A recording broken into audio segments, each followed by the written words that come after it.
Very good, വളരെ നന്നായിരിക്കുന്നു.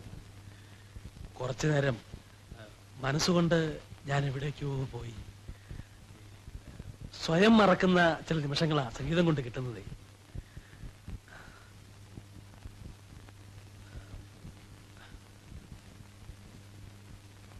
വരൂ.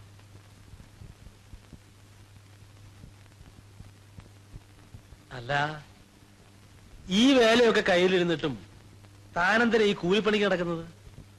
മ്യൂസിക് എന്തുകൊണ്ട് തനിക്കൊരു പ്രൊഫഷൻ ആക്കിക്കൂടാ? അത്രയ്ക്കൊന്നും എനിക്ക് അറിഞ്ഞൂടാ. അത്രയ്ക്കൊന്നും ഞാനതിനെ പറ്റി ആലോചിച്ചിട്ടില്ല.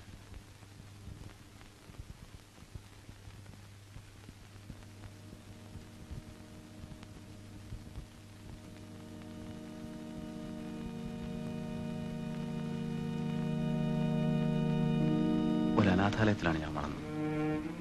വല്ലപ്പോഴുമൊക്കെ മറ്റു കുട്ടികളോടൊപ്പം പള്ളിയിൽ കൊയർ പാടാൻ പോകുമായിരുന്നു. എന്റെ പാട്ട് കേട്ടിട്ട് ഞങ്ങളുടെ ഫാദറിന് എന്നോട് താല്പര്യം തോന്നി. അദ്ദേഹമാണ് എന്നെ സംഗീതം പഠിപ്പിച്ചത്. പിന്നീട് വളർന്നപ്പോ, അനാഥാലയം വിട്ട് വെളിയിൽ വന്നപ്പോ ജീവിതത്തിന് മുമ്പിൽ സംഗീതം മറന്നു. കുറെ കാലമായി ഒരുപാട് ചുറ്റിക്കറങ്ങി.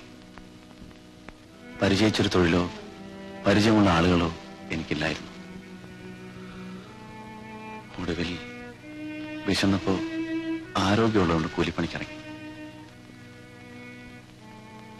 കേട്ടോ ലൂയിസേ, തന്റെ കഥ കേട്ടതുകൊണ്ടല്ല, എനിക്കറിയില്ല, തന്നോട് എന്തോ ഒരിഷ്ടം.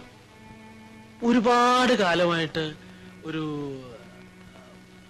അടുപ്പമുള്ളതുപോലെ.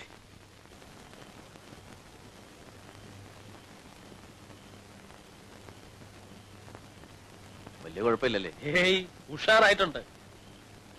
തനിക്കിതൊന്നും പാകമാവുമെന്ന് വിചാരിച്ചതല്ല. പണ്ട് സെമിനാറിൽ നിന്ന് ടൂറിന് പോയപ്പോ ഒരു തമാശയ്ക്ക് വേണ്ടി വാങ്ങിച്ചതാ. എനിക്കിതിന്റെ ഒന്നും ആവശ്യമില്ലല്ലോ. വെറുതെ പെട്ടിയിൽ വെച്ച് പൂട്ടിയിട്ടെന്തിനാ? ഒക്കെ താൻ ഉപയോഗിച്ചോ. ഇരിക്കാം.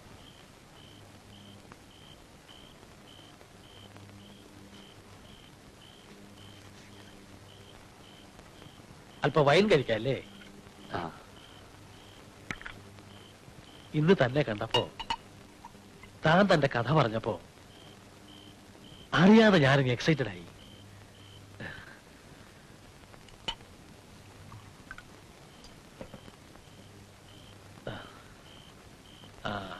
കഥ മുഴുവനായില്ല കേട്ടോ.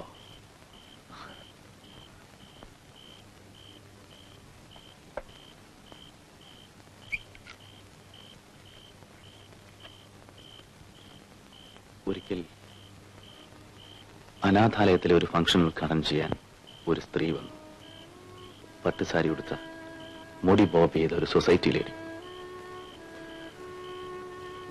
അന്ന് സ്റ്റേജിൽ ഞാൻ വയലിൻ വായിച്ചുകൊണ്ടിരുന്നപ്പോ തൊട്ടു മുമ്പിലിരുന്ന് അവരെന്നെ തുറച്ചു നോക്കി. ഫംഗ്ഷൻ കഴിഞ്ഞ് ഞാൻ തിരിച്ചു വരുമ്പോ എന്റെ അരികിൽ വന്ന് അവരെന്നെ മോനെ എന്ന് വിളിച്ചു. അമ്മേ എന്ന് തിരിച്ചു വിളിക്കാൻ എനിക്ക് കഴിഞ്ഞില്ല. എന്തോ അവരോട് എനിക്ക് വെറുപ്പാണ് തോന്നിയത്. അവരാണ് എന്റെ അമ്മ.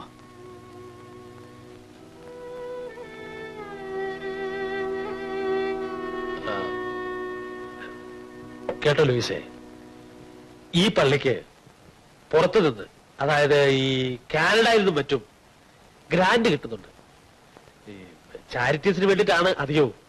കൂട്ടത്തിൽ ഇവിടുത്തെ കോൺവെന്റിലെ സിസ്റ്റേഴ്സും അന്തേവാസികളും ചേർന്ന് ഈ ഡോൾസ് ഉണ്ടാക്കുക, എംബ്രോയിഡറി തുന്നുക, അതൊക്കെ അങ്ങോട്ട് അയച്ചു കൊടുക്കുക ഒക്കെ ചെയ്യാറുണ്ട്. അപ്പോ ഞാൻ ഇവിടെ വന്നതിന് ശേഷം എന്റെ ഒരു താല്പര്യത്തിന്റെ പുറത്ത് അക്കൂട്ടത്തിൽ നമ്മുടെ ചില പാട്ടുകളൊക്കെ കാസറ്റിലാക്കി അങ്ങോട്ട് അയക്കാനും തുടങ്ങിയിട്ടുണ്ട്.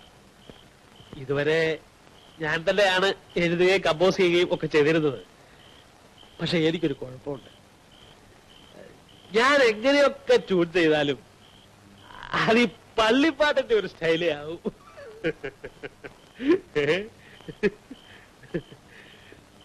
താൻ കൂടെ ഉണ്ടെങ്കിൽ നമുക്കതൊന്ന് പരിഷ്കരിക്കാം. തനിക്കൊന്നൊരു എക്സ്പീരിയൻസ് ആവും.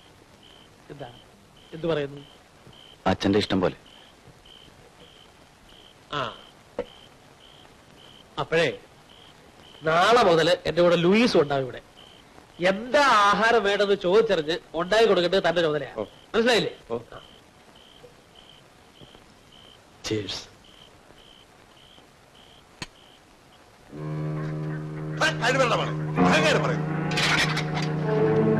നശിപ്പിച്ചോ, എല്ലാം നശിപ്പിച്ചോ.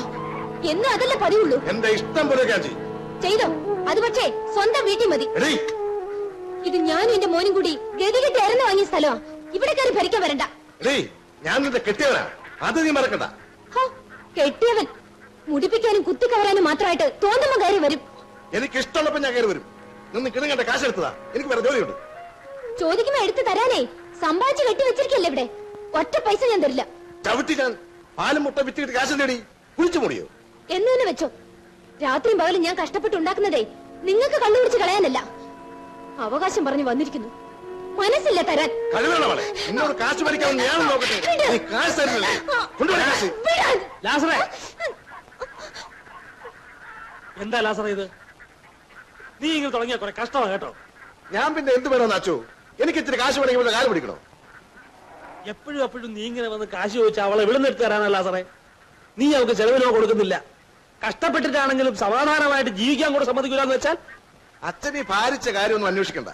ഈ ഒരുമ്പൊട്ടുള്ള കയ്യിൽ നിന്ന് എങ്ങനെ കാശ് മേടിക്കണമെന്ന് എനിക്കറിയാം. ലാസറേ, നിന്റെ കളി കുറച്ച് കൂടുന്നുണ്ട്. അവർക്ക് ചോദിക്കാനും പറയാനും ആരും ഇല്ലാന്ന് വിചാരിക്കരുത്, കേട്ടില്ലേ? നിനക്കിപ്പോ എന്താ ലാസറേ വേണ്ടത്? പണം, അത്രല്ലേ ഉള്ളൂ? ഇതോ കൊണ്ടുപോയി തിന്ന. കർത്താവിനെ ഓർത്ത് നീ ഇനി വഴക്കിനും പുക്കാരനും വരരുത്. ഞാനങ്ങനെ ഒഴിഞ്ഞുപോയി ആരും കരുതണ്ട. നീ പോ ലാസറേ, പോ. ഞാൻ ഇനിയും വരും.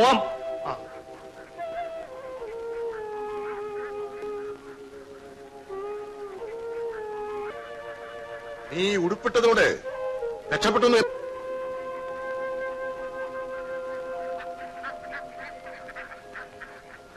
ഓരോ തവണ വഴക്കും ഭീഷണിയായിട്ട് വരുമ്പോ അച്ഛനിങ്ങനെ പണം കൊടുക്കാൻ ഇരുന്നിട്ടാ. നീ അതൊന്നും സാരമാക്കണ്ട മേരിക്കുട്ടി. പണം പൊക്കോട്ടെ, എന്നാലും അത്ര സ്വൈര്യം ഉണ്ടാവില്ലോ. ഇനി ഇത് ആവർത്തിച്ചാലല്ലേ, അപ്പൊ നോക്കാം.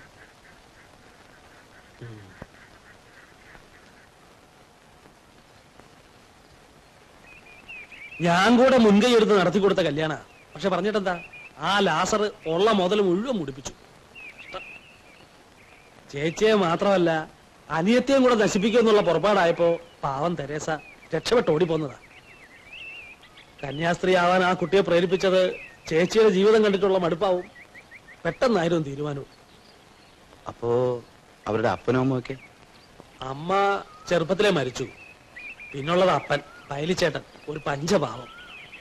പൊന്നുപോലെ വളർത്തിയ പെമ്മക്കള് കണ്ണുമ്പി വെച്ച് നരയിക്കുന്നത് കണ്ട് എതിർക്കാൻ ത്രാണിയില്ലാണ്ട് അയാൾ നാട് വിട്ടു. മരുമോൻ തല്ലിയിറക്കുകയാണെന്നും പറയാം. ഇപ്പോ ജീവിച്ചിരിപ്പുണ്ടോ ഇല്ലയോ കർത്താവിന് മാത്രം അറിയാം. ആ ലാസറിനെ കൊണ്ട് പൊറുതി കൂട്ടിയപ്പോഴാ പാവം മേരി വാടക വീട്ടിൽ നിന്ന് കുട്ടനെയും കൊണ്ട് ഒളിച്ചോടി പോകുന്നത്. പിന്നെ പള്ളിവക സ്ഥലത്ത് ഞാനാ താമസിക്കാൻ ഏർപ്പാടാക്കിയത്. ബാങ്കിൽ നിന്ന് ലോൺ എടുത്തിട്ടാ ആ വീട് കെട്ടിയതും പശുവിനെ വാങ്ങിച്ചതും ഒക്കെ. ചാണകം വാരിയിട്ടായാലും പാല് വെച്ചിട്ടായാലും ബാങ്കിലെ കടം വീട്ടണം, നിത്യവൃത്തി കഴിക്കണം. അതിനാ പാവം കിടന്ന് ശ്വാസം മുട്ടുക. അതിനിടയില അവന്റെ ഒരു എന്നും കണ്ണീരോടെ അവള് വനിയെത്തി മുട്ടിപ്പായി പ്രാർത്ഥിക്കുന്നുണ്ട്. ദൈവം തമ്പുരാൻ എന്തെങ്കിലും അവരുടെ വിളി കേൾക്കും. എന്താടാ ഇത്ര വേഗം മടങ്ങിയേ? കെട്ടിയുള്ള സർക്കാരൊക്കെ കഴിഞ്ഞോ? സൽക്കാരം ഞാൻ തൊടുത്ത കറപ്പാണെന്ന് പറ്റി കഴിവരടാ മകള്. അല്ലെങ്കിൽ അവളുടെ അടുത്ത് ചെല്ലുമ്പോ നീ വെറും തൃണല്ലേടാ. ഇറങ്ങി പോവാൻ പറഞ്ഞ തൊലിഞ്ഞ മോന്തായിട്ട് ഇങ്ങോട്ട് പോരും. നീ എന്റെ അരുതിനായി പോയി. ഇല്ലെങ്കിൽ ഞാൻ വേറെ വർത്താനം പറഞ്ഞാനെ. എനിക്ക് അവളെ വേണ്ടതേ. പക്ഷെ ചില്ലുവാനം കിട്ടാതെ ലാസർ പണിക്ക് പുറത്തിറങ്ങത്തില്ല. അത് കളാ. പെമ്പർന്നോരുടെ അടുത്ത് പൂത്ത 100 നോട്ട് ഒത്തിരിയുള്ള ലക്ഷമുണ്ടല്ലോടാ. കണ്ണും പിടി കാട്ടിയപ്പോ അച്ഛനടുത്തത് ഇപ്പൊ രക്ഷാധികാരി ആയാളാണല്ലോ. നിക്ക് കാശ് കിട്ടിയപ്പോ ഒറ്റയ്ക്ക് അങ്ങോട്ട് പൂശാന്ന് വിചാരിച്ചല്ലേ? കുടുംബ സ്നേഹം ഇല്ലാത്തവനെ. ആ വണ്ടി പോട്ടെ, ഓട്ട വണ്ടി ചാരാശാപിക്കല് പോട്ടെ. 1 2 3 4.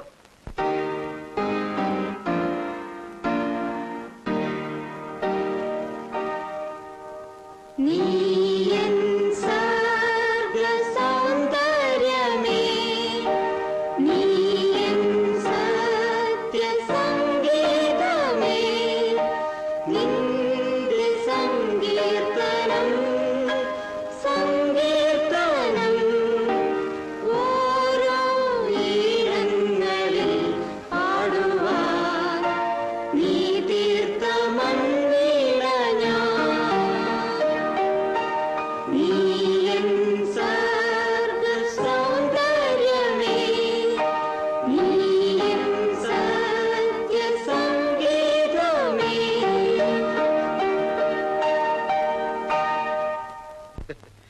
ഞാൻ പറഞ്ഞില്ലേ, ഞാൻ എങ്ങനെ പാടിയാലും അത് പള്ളിപ്പാട്ടേ ആവൂ.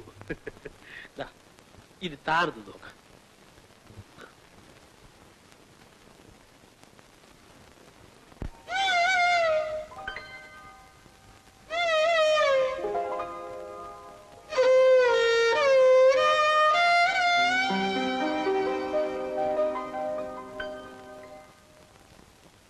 നീ എൻ സർഗ സൗന്ദര്യമേ, നീ എൻ സത്യ സംഗീതമേ, നിന്റെ സംഗീതനം സംഗീതനം ഓരോ ഈണങ്ങളിൽ പാടുവാ നീ തീർത്ത മൺവീണ ഞാൻ, നീ എൻ സർഗ സൗന്ദര്യമേ.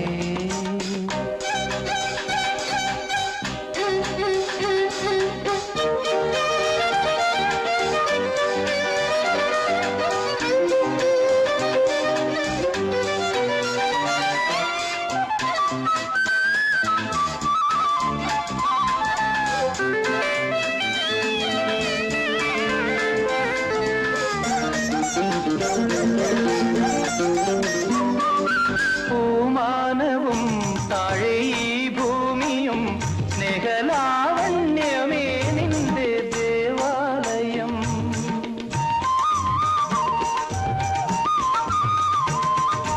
പൂമാനവും താഴെ ഈ ഭൂമിയും സ്നേഹലാവണ്യമേ നിന്റെ ദേവാലയം.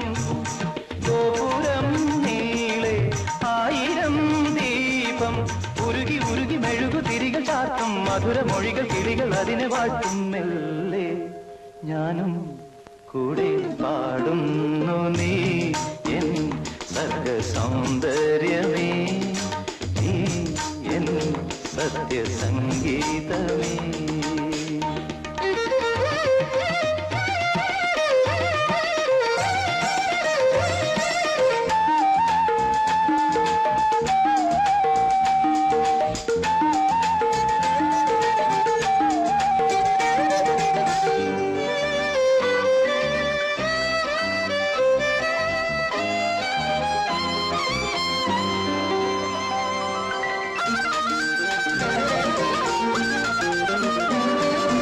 താലങ്ങളിൽ ദേവപാദങ്ങളിൽ ബലിപൂജയ്ക്കിവർ പൂക്കളായെങ്കിലോ,